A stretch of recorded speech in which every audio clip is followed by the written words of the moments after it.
श्री शिवाय नमस्तुभ्यम दोस्तों, हर हर महादेव। क्या आपका जो बच्चा है वो पढ़ाई में बहुत ज़्यादा कमज़ोर है? आप बहुत ज़्यादा प्रयास करते हैं उसके पढ़ाई के लिए, लेकिन आपका जो बच्चा है उसका जो मन है वहाँ पढ़ाई में बिल्कुल भी नहीं लगता है। आप उसके करियर को लेकर के, उसके भविष्य को लेकर के बहुत ज़्यादा चिंतित रहते हैं कि आखिर आपका जो बच्चा है वो करेगा क्या। क्या आपका बच्चा हमेशा ही फेल हो जाता है? आप बहुत ज़्यादा प्रयास करते हैं अपने बच्चे को पढ़ाने लिखाने के लिए, लेकिन आपका जो बच्चा है उसका जो मन है वो पढ़ाई में बिल्कुल भी नहीं लगता है। मतलब बहुत ज़्यादा आप परेशान रहते हैं अपने बच्चे के पढ़ाई को लेकर के। आपके बच्चे का हमेशा ही कक्षा में जो है वो कम नंबर आता है। तो जितने भी माता पिता हैं वो अपने बच्चे की पढ़ाई के लिए बहुत ज़्यादा परेशान हैं। तो ऐसे में कौन सा उपाय करें ताकि आपका जो बच्चा है वह पढ़ाई में होशियार हो जाए। आज के इस वीडियो के माध्यम से हम आपको बताने वाले हैं क्या करना है, कैसे करना है, पूरा आपको बहुत ही अच्छी तरह से बताएंगे। तो उपाय को पूरा सुनिएगा ध्यान से। अगर आप लोग आज के उपाय को ध्यान से सुन लेते हैं और अच्छे से कर लेते हैं तो 100% आपका जो बच्चा है जिसका मन पढ़ाई में बिल्कुल भी नहीं लगता है, वहाँ बच्चा जो है वो आपका बात मानने लगेगा, पढ़ने लगेगा, हमेशा अच्छे नंबर से पास भी होगा, कक्षा में प्रथम आएगा। देखिए, पूज्य गुरुदेव जी की जो कथा होती है दोस्तों, जैसा कि आप सभी को पता है कि पूज्य गुरुदेव जी की जो कथा होती है उसमें बहुत सारी भीड़ आती है। और यहाँ आप सबको पता है कि लाखों में लोग आते हैं और पत्र के माध्यम से अपनी मनोकामनाओं को गुरु जी के द्वारा बताते हैं, गुरु जी को बताते हैं। तो कुछ दिनों पहले जब गुरु जी की जो कथा हुई थी उसमें बहुत सारे लोग आए थे। तो जितने भी भक्त आए थे वो पत्र के द्वारा अपनी मनोकामना गुरु तक पहुँचाए थे। तो जब गुरुदेव जी ने पत्र पढ़े उसमें बहुत सारे लोगों के यही पत्र थे कि गुरुदेव, हमारा जो बच्चा है उसका पढ़ाई में बिल्कुल भी मन नहीं लगता था। आपने जो उपाय बताया है उसी उपाय से हमारे बच्चा का पढ़ाई में अब मन लगने लगा है और वो अच्छे नंबर से पास भी होने लगा है। तो ऐसा कौन सा उपाय है दोस्तों जिसे आप कर सकते हैं अपने बच्चे को सुधारने के लिए? दोस्तों, गुरुजी ने बच्चों के पढ़ाई के लिए 2 से 3 उपाय बताए थे और कहा था कि केवल यहाँ उपाय कर लेना और तुम्हारा जो बच्चा है वहाँ पढ़ाई में बहुत ज़्यादा कमज़ोर है तो वहाँ पढ़ने लगेगा, अच्छे नंबर से पास भी होगा। लोगों ने जाके वो उपाय घर में किया और उपाय को करने से 1-1.5 महीने के बाद ही गुरुजी की कथा में वापस आए और गुरुजी को फिर से पत्र लिखा। लेकिन इस बार आप जान करके हैरान हो जाओगे कि यहाँ वाला जो पत्र था, यहाँ गुरुदेव जी को धन्यवाद के रूप में पत्र लिखा कि गुरुदेव धन्य हो, आपके द्वारा बताया गया उपाय हमने कर लिया है और हमारा जो भी बच्चा है जो पढ़ाई में बहुत ज़्यादा कमज़ोर था वो बहुत ही ज़्यादा अब पढ़ने लगा है। आपका कोटि कोटि धन्यवाद गुरुदेव जी। तो दोस्तों, अगर आप भी जानना चाहते हैं कि आखिर ऐसा कौन सा उपाय है जिसको करने मात्र से ही बच्चे का मन पढ़ाई की ओर आकर्षित हो जाता है, तो चलिए हम बताते हैं आज का यहाँ उपाय। आप लोग अगर सुन लेते हैं, ध्यान से सुन लेते हैं, तो आपका जो भी बच्चा है उसका मन पढ़ाई में 100% लगने लगेगा। यदि आप चैनल पर पहली बार आए हुए हैं दोस्तों और आप मेरी आवाज़ को पहली बार सुन रहे हैं तो वीडियो को लाइक ज़रूर कीजिएगा और चैनल को भी सब्सक्राइब कीजिए ताकि पंडित प्रदीप मिश्रा गुरु जी के उपाय आप तक सही समय पर पहुंचता ही रहे। तो दोस्तों, हम आपको नए नए उपाय को गुरु जी के जो बताए हुए रहते हैं उसको बताते ही रहते हैं और सही तिथि पर सही समय पर बताते हैं। उनकी कथा को सबसे पहले हम सुनते हैं, श्रवण करते हैं, उसके बाद में ही आपको अच्छे से समझ करके उपाय को बताते हैं। तो चलिए दोस्तों, उपाय की ओर बढ़ते हैं। मैं आपको आज की इस वीडियो में 3 उपाय बताने वाला हूं बच्चों को सुधारने के। पहले नंबर के उपाय को आपको अपने बच्चे से ही करवाना है दोस्तों, और दूसरा जो उपाय बताऊंगा उसको भी आपको अपने बच्चे से ही करवाना है। लेकिन तीसरे नंबर के उपाय को माता पिता भी कर सकते हैं या बच्चे भी करते हैं तो कोई दिक्कत वाली बात नहीं है। तो चलिए दोस्तों, अब हम बढ़ते हैं अपने उपाय की तरफ। तो पहले नंबर के उपाय को आपको करना है, बहुत ही ध्यान से सुनना है। वो 1 लोटे जल और शहद से ही आपको ये उपाय करना है। यहाँ उपाय बहुत ही खास उपाय माना जाता है और इस उपाय को आपको करना कहाँ पर है वो भी ध्यान से सुन लीजिए। इस उपाय को आपको शिव मंदिर में ही करना है। आपको लेना होगा एक तांबे का लोटा और उस लोटे से ही आपको उपाय करना है। बहुत से लोग गलती क्या करते हैं, स्टील के लोटा से ही उपाय कर देते हैं, तो ऐसे में उपाय का फल उनको नहीं मिलता है। इसीलिए दोस्तों, आपको तांबे का लोटा ही इस उपाय के लिए लेना होगा। तांबे का लोटा जैसे ही आप ले लेते हैं तो उसके बाद में आपको अपने घर का शुद्ध जल भर लेना है। बहुत से लोग क्या करते हैं, मंदिर में जाकर के मंदिर के आसपास जो जल का स्रोत होता है वहीं से जल भर करके उपाय कर देते हैं। तो ऐसा भी आपको नहीं करना है। अपने घर का शुद्ध जल भर लेना है और उस जल के अंदर में आपको 2 से 4 बूंद शहद की मात्रा डाल देना है। जैसे ही आप लोटे के जल में शहद डाल देते हैं उसके बाद में उस उपाय को आपको करना है भगवान भोलेनाथ जी के मंदिर में, जहाँ पर भी शिवलिंग विराजमान होता है। आपको इस उपाय को सुबह के समय में ही करना है। सुबह के समय जितनी जल्दी हो सके उपाय को कर लें। सुबह के समय आप जल्दी से उपाय नहीं कर पाते हैं तो सुबह के समय 10, 11, 12 बजे तक भी उपाय को करते हैं, तब भी आपको उपाय का लाभ जरूर मिलता है। तो दोस्तों, जैसे ही आप लोटे के जल को लेकर के शिव मंदिर में पहुंच जाते हैं तो आपको शिवलिंग के पास में उत्तर दिशा की तरफ मुंह करके खड़े हो जाना है। और बहुत से लोग यहाँ पर भी गलती कर देते हैं कि वहाँ लोग जैसे पाते हैं वैसे ही जल को समर्पित कर देते हैं, लेकिन ऐसा आपको बिल्कुल भी नहीं करना है।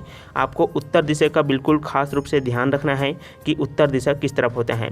जानकारी के लिए हम आपको बता दें कि भगवान भोलेनाथ का जो शिवलिंग होता है, जलाधारी जिस तरफ की दिशा में होता है दोस्तों, उसी तरफ ही उत्तर दिशा होता है। तो आपको जलाधारी की तरफ में ही मुंह करके खड़े हो जाना है। जिस तरफ जलाधारी होता है उसी तरफ में ही आपको मुंह करके खड़े हो जाना है और जल को तुमरुका जी का नाम लेकर के समर्पित करना है। आपके बच्चे को ही इस उपाय को करवाना है, इस बात का भी आपको ध्यान रखना है।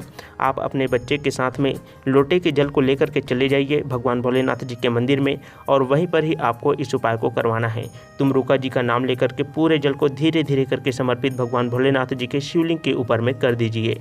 जैसे ही आप जल समर्पित कर देते हैं उसके बाद में भगवान भोलेनाथ जी से प्रार्थना करना है कि हमारे बच्चे का जो मन है वो पढ़ाई में बिल्कुल भी नहीं लगता है, या आप अपने बच्चे से ही पढ़ाई के लिए सद्बुद्धि मांगने के लिए कह सकते हैं। इस तरह से इस उपाय में बस आपको इतना ही करना है और उसके बाद आपके बच्चे का जो मन है वो पढ़ाई की ओर आकर्षित होने लगेगा।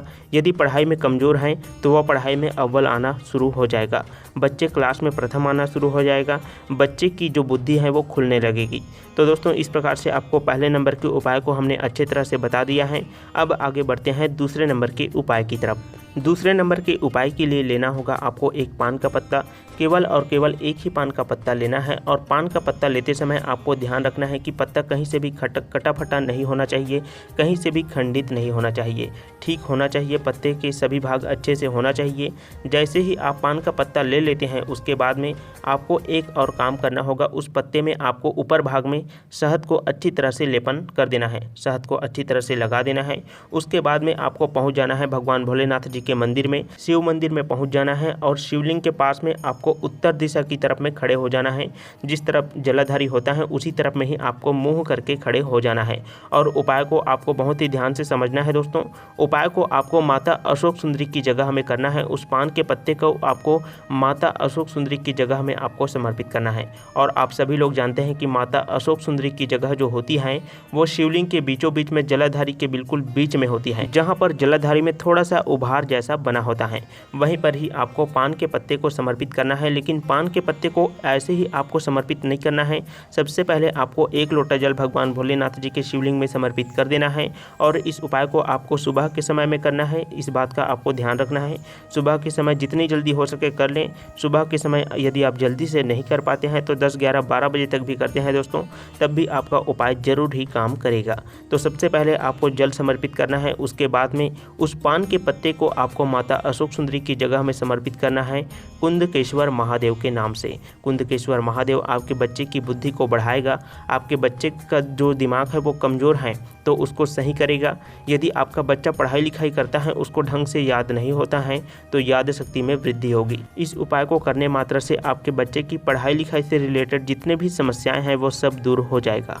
अब दोस्तों, हम आगे बढ़ते हैं अपने तीसरे नंबर की उपाय की तरफ। और इस उपाय को आपको अपने बच्चे से नहीं करवाना है। इस उपाय को घर की माता पिता करती हैं तो ज़्यादा लाभकारी होगा, क्योंकि घर के जो बच्चे होते हैं वो पढ़ाई लिखाई तो करते ही नहीं है। साथ ही साथ बच्चे का जो मन है वो पूजा पाठ में भी नहीं लगता है, पढ़ाई लिखाई में तो लगता ही नहीं है, साथ ही साथ पूजा पाठ में भी नहीं लगता है, उनका मन उपाय में भी नहीं लगता है। लेकिन इसी उपाय को आप लोग यदि माता पिता इस उपाय को करते हैं तो इस उपाय का फल बहुत ही लाभकारी होता है। आपके बच्चे की बुद्धि पर ये उपाय जो है वो असर डालता है।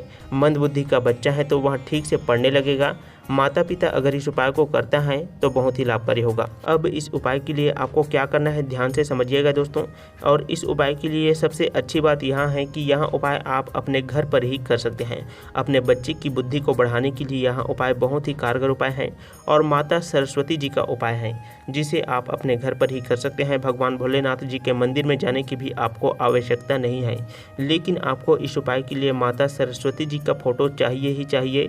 और फोटो नहीं है तो घर में जैसे मूर्ति है तो वहाँ से भी आपका काम बन जाएगा, आपका उपाय ज़रूर ही लाभकारी होगा। तो इस उपाय के लिए आपको एक लाल फूल लेना है। लाल फूल आपको ऐसे लेना है जो कहीं से भी खट्टा फटा नहीं होना चाहिए, खंडित नहीं होना चाहिए। जैसे ही आप लाल फूल की व्यवस्था कर लेते हैं उसके बाद में इस उपाय को आपको सुबह के समय में नहीं करना है, आपको इस उपाय को शाम के समय में 6 से 7 बजे के बीच में ही करना है। तो बहुत ही इस समय अगर आप लोग उपाय को करते हैं तो बहुत ही लाभकारी होता है। यदि आप किसी कारणवश 6 से 7 बजे के बीच में नहीं कर पाते हैं उपाय को, तो आप रात्रि के समय 7, 8, 9 बजे तक भी उपाय को करते हैं, तब भी यहाँ उपाय बहुत ही लाभकारी होगा दोस्तों। तो सबसे पहले आपको जैसे ही आप लाल फूल की व्यवस्था कर लेते हैं तो शाम के समय में आप सबसे पहले अपने घर की पूजा पाठ कर लीजिए। उसके बाद में आपको यहाँ लाल फूल का उपाय करना है। लाल फूल के उपाय आपको कैसे करना है ध्यान से समझिएगा। इस उपाय के लिए माता सरस्वती जी की फ़ोटो चाहिए और माता सरस्वती जी के फ़ोटो में आपको कोई सा भी मंत्र आपको याद है माता सरस्वती जी का, तो उस मंत्र को सबसे पहले आप स्मरण कर लीजिए। उसके बाद में उस लाल फूल को माता सरस्वती जी के चरणों में समर्पित कर देना है। बस इतना सा ही आपको उपाय करना है।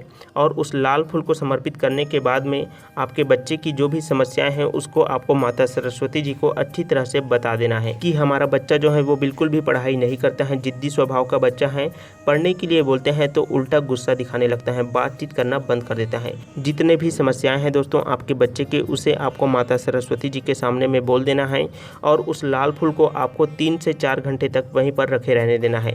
जैसे ही 3-4 घंटे हो जाता है उसके बाद में आपको उस लाल फूल को वापस से उठा लेना है और आपके बच्चे के कमरे में चले जाना है। यदि आपका बच्चा सो जाता है तो उसके माथे में आपको 3 से 4 बार फेर लेना है और सुबह के समय में आपको उस लाल फूल को लेकर के चले जाना है किसी भी नदी या तालाब के पास में, आपके आसपास में जहाँ पर भी नदी तालाब होगा तो वहीं पर ही आपको चले जाना है और उस लाल फूल को आपको नदी में विसर्जित कर देना है या तालाब है तो तालाब में विसर्जित कर देना है। और आपके बच्चे की जितनी भी समस्याएं हैं, जो पढ़ाई लिखाई से रिलेटेड संबंधित समस्याएं हैं, वह सब दूर हो रहा है ऐसा आपको अनुभव करना है। तो इस प्रकार से ही आपको तीसरे नंबर के उपाय को करना है दोस्तों। आपके बच्चे की सभी समस्याएं जरूर ही दूर होगा। यदि आप भगवान भोलेनाथ जी के उपाय को सही समय पर करना चाहते हैं, यदि आप अपने जीवन की समस्याओं को दूर करना चाहते हैं, तो आप हमारे चैनल को सब्सक्राइब जरूर कीजिए। साथ ही यदि आप भगवान भोलेनाथ जी को मानते हैं, उनके उपायों को करते हैं, तो कमेंट बॉक्स में भगवान भोलेनाथ जी का कोई सा भी प्यारा सा नाम जरूर लिखिए।